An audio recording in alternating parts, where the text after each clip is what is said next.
വയനാടിൻ്റെ സമൃദ്ധി പരമാവധി ചൂഷണം ചെയ്യാനുള്ള ഈ മത്സരത്തിനിടയിലാണ് ഇവിടെ സ്വർണ്ണ നിക്ഷേപമുണ്ടെന്ന് 1798 ബോംബെ ഗവൺമെൻറ്റിൻ്റെ ശ്രദ്ധയിൽപ്പെട്ടത്.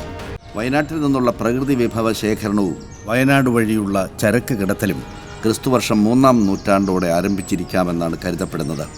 എന്നാൽ ഈ പ്രക്രിയ ആദ്യഘട്ടങ്ങളിൽ റെയ്ഡുകളുടെ രൂപത്തിലായിരുന്നുവെന്ന് മാത്രം.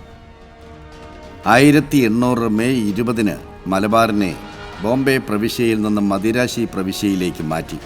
1837 ബ്രിട്ടീഷ് പൗരന്മാർക്ക് ഈസ്റ്റ് ഇന്ത്യ കമ്പനിയുടെ അധീനതയിലുള്ള പ്രദേശങ്ങളിൽ സ്വത്ത് സമ്പാദിക്കാൻ അനുവദിക്കുന്ന നിയമം വന്നതോടെ വയനാട്ടിൽ യൂറോപ്യൻ വ്യവസായം വ്യാപകമായി.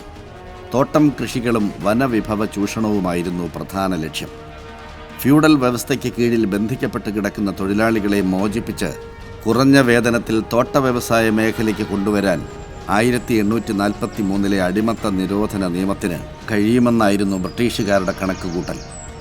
എങ്കിലും വയനാട്ടിലെ തോട്ടപ്പണികൾക്ക് ഏറനാട്, കോയമ്പത്തൂർ, സേലം, മൈസൂർ എന്നിവിടങ്ങളിൽ നിന്നും ആളുകളെ കൊണ്ടുവരേണ്ടി വന്നു.